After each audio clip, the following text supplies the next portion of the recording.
1, 2, 3, 4. We are wish you a Merry Christmas। ए भाई लोग, Christmas आने को है, मतलब मौसम और ज्यादा खुशनुमा होने को है। सच में क्रिसमस ना कमाल का त्योहार है। होता तो क्रिश्चियन का त्योहार है, लेकिन धूम पूरी दुनिया में दिखाई देती है। वेल दोस्तों, अभी जो मैंने गाया है आप सब जानते हैं कि ये क्रिसमस का सॉन्ग है, लेकिन कौन बताएगा कि इस गाने को कंपोज किसने किया है, या किसने लिखा है, या किसने गाया है? कमेंट कीजिए। बाकी ऐसे क्रिसमस से जुड़े और भी कई मजेदार फैक्ट्स हैं जो आज से पहले आपको किसी ने नहीं बताए होंगे, लेकिन आप हमारे सब्सक्राइबर हैं तो हम आपको कैसे अंधेरे में देख सकते हैं हम बताएंगे। बस लास्ट तक हमारे साथ बने रहिए और अपने नॉलेज को बढ़ाते रहिए। तो चले फिर दोस्तों, ये तो आप सभी जानते हैं कि क्रिसमस यीशु यानी कि ईसा मसीह के जन्म की खुशी में मनाया जाता है, लेकिन आपको जानकर हैरानी होगी कि ईसा मसीह का जन्म 25 दिसंबर को हुआ था। ऐसा कहीं लिखा या सुनने को नहीं मिलता, लेकिन फिर भी उनका जन्म 25 दिसंबर को सेलिब्रेट किया जाता है। अब अगर बाइबल की बात बता दूं, तो बाइबल में भी ये नहीं लिखा हुआ है कि जीसस क्राइस्ट का जन्म 25 दिसंबर को हुआ था, बल्कि बाइबल में तो सिर्फ इतना लिखा हुआ है कि जब ईसा मसीह का जन्म हुआ तब चरवाहे फील्ड में थे, जबकि उस समय यहाँ कुछ भी उगाया नहीं जा सकता, क्योंकि सर्दी की वजह से सभी पौधे मर जाते हैं। बाइबल में एक और बात लिखी है, उस वक्त जब जीसस क्राइस्ट का जन्म हुआ तब मैरी और जोसेफ यानी कि जीसस क्राइस्ट के पेरेंट्स सेशंस में भाग लेने के लिए ट्रैवल कर रहे थे, जबकि उस समय वहां सेशंस सितंबर से अक्टूबर में सेलिब्रेट किया जाता था, ना कि दिसंबर को। लेकिन फिर भी 4वीं सेंचुरी को कई चर्च के पादरियों ने मिलकर ये डिसाइड किया कि जीसस क्राइस्ट का जन्म 25 दिसंबर को ही सेलिब्रेट किया जाएगा। वैसे अगर आप न जानते हो तो बता दूं कि क्रिसमस शब्द क्रिस्ट मास शब्द से निकला है। पुराने इंग्लिश में इसे क्रिस्टस मैसेस के नाम से भी जाना जाता था। दोस्तों, क्या आपने सोचा है कि क्यों क्रिसमस को एक्समस के नाम से भी जाना जाता है? वैसे तो कुछ लोग एक्समस को गलत मानते हैं, लेकिन ऐसा नहीं है। और क्रिसमस को एक्समस इसलिए कहते हैं क्योंकि एक्स प्राचीन ग्रीक भाषा से आता है, जहां ये एक्स मसीह को डिनोट करता है, इसलिए एक्समस का मतलब हुआ क्रिसमस। क्रिसमस को जाना जाता है सेंटा क्लॉज के लिए। सही कहा या नहीं? हाँ, बिल्कुल सही। लेकिन क्या आप जानते हैं कि सेंटा क्लॉज कौन है? अगर नहीं तो फटाफट से सेंटा क्लॉज बनकर एक लाइक ठोकिए और बिना देरी के चलिए चैनल को सब्सक्राइब करके उस घंटी को दबा दीजिए, ताकि आप अपना ज्ञान दिन भर बढ़ाते ही रहें। चलिए दोस्तों, अब जानते हैं हो कहते हुए लाल सफेद कपड़ों में बड़ी सी सफेद दाढ़ी और बालों वाले, कंधे पर गिफ्ट से भरा हुआ बैग लेकर आने वाले सेंटा क्लॉज के बारे में। आज से लगभग 1500 साल पहले जन्मे संत निकोलस को असली सेंटा और सेंटा का जनक माना जाता है। हालांकि संत निकोलस और जीसस के जन्म का सीधा कनेक्शन नहीं है, फिर भी आज के समय में सांता क्लॉज क्रिसमस का महत्वपूर्ण रोल है। उसके बिना क्रिसमस अधूरा है। कहा जाता है कि संत निकोलस ने बचपन में ही अपने पेरेंट्स को खो दिया था, लेकिन एक रईस परिवार में जन्मे संत निकोलस को बच्चों को गिफ्ट देना और उनके चेहरे पर स्माइल देखना बहुत पसंद था, इसलिए वो क्रिसमस के दिन निकल पड़ते और ना जाने कितने ही बच्चों को नए नए गिफ्ट देकर उनके चेहरे पर स्माइल देकर खुश हुआ करते थे। लेकिन स्माइल भी छुप कर देखते थे अपने संत निकोलस जी। वाह संत निकोलस जी, एक लाइक तो कीजिए दोस्तों इनके लिए। मैं भी करता हूँ। वैसे सेंटा क्लॉज से जुड़ी एक और बात है जो मुझे याद आ रही है। दरअसल आज हम सेंटा क्लॉज को रेड और व्हाइट ड्रेस में देखते हैं, राइट?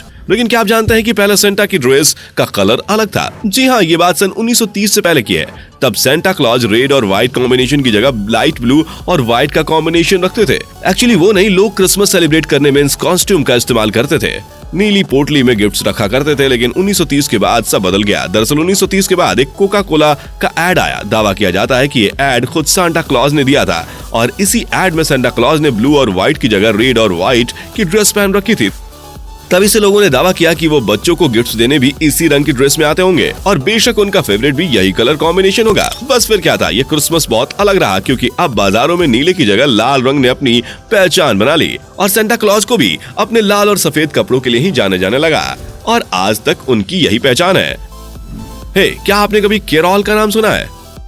नहीं, एक्चुअली मैंने भी नहीं सुना था, लेकिन मैंने अच्छे से पढ़ा, सुना, समझा और जाना तो पता चला कि ये एक तरह का गाना होता है जिसे गाते हुए क्रिसमस के दिन क्रिश्चियन लोग एक दूसरे के दरवाजे पर जाते हैं। दरअसल ये परंपरा अंग्रेजी रीति रिवाज पर आधारित है, जो कि किसी के अच्छे स्वास्थ्य और किस्मत के लिए टोटका टाइप करने की परंपरा होती है। इस परंपरा को शुरू करने वाले थे असीसी सेंट फ्रांसिस। अच्छा देखिए, ये तो आप जानते ही हैं कि सेंटा क्लॉज बच्चों को गिफ्ट्स देते हैं, लेकिन क्या ये पॉसिबल है कि एक सेंटा क्लॉज दुनिया में मौजूद हर बच्चे को गिफ्ट्स दे दे?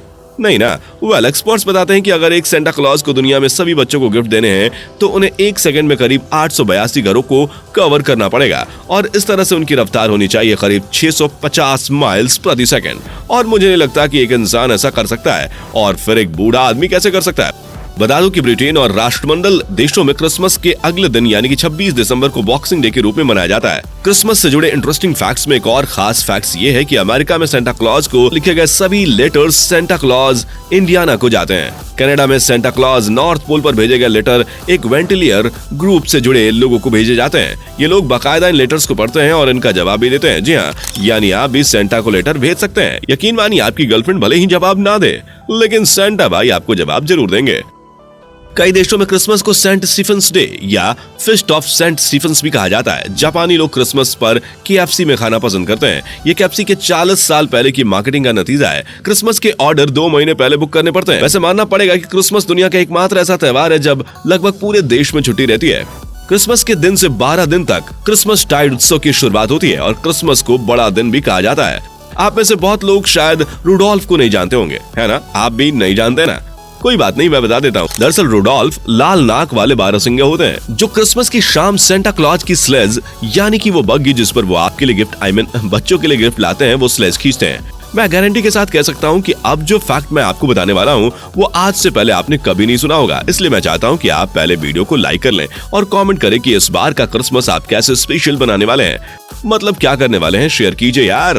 दोस्तों, शायद आप नहीं जानते होंगे लेकिन इंग्लैंड में मिन्स पाइज और क्रिसमस पुडिंग खाना मना है। अरे मना क्या, क्रिसमस के दिन खाया तो ये इलीगल भी है। जी हाँ, दरअसल कहानी शुरू होती है 17वीं शताब्दी में जब ओलिवन क्रैम्बल नाम का एक आदमी था। इस आदमी ने ग्लूटोनी से जुड़े लगभग हर चीज को उस दौर तक इंग्लैंड में बंद करवा दिया था। अगर आप ग्लूटोनी नहीं जानते तो मैं आपको बता दूं कि ग्लूटोनी बोले तो गपागप दनादन ठूसे चले जाना। मेरा मतलब है अगर आप बहुत खाते हैं या खा रहे हैं, मतलब आप बड़े बड़े पकवान को दनादन टमी के अंदर डाल रहे हैं, तो इसे ग्लूटोनी कहा जाता है। उनका मानना था कि आपकी ये आदत गरीबों पर असर डालती है क्योंकि आप तो बड़े बड़े आइटम सटासट अंदर डाल रहे हैं, लेकिन आपका खाना किसी और के हिस्से का था, जिसकी वजह से अब उस गरीब को खाना नहीं मिल पाएगा। इसलिए मिन्स पाइज जो मटन से बनता है और क्रिसमस पुडिंग को क्रिसमस पर बंद कर दिया गया। वैसे एक बात है जो मैं बच्चों से कहना चाहता हूँ, तो ध्यान से सुनिएगा और बात पसंद आए तो वीडियो को लाइक करके अपने प्यारे प्यारे कमेंट्स की बरसात कर दीजिएगा।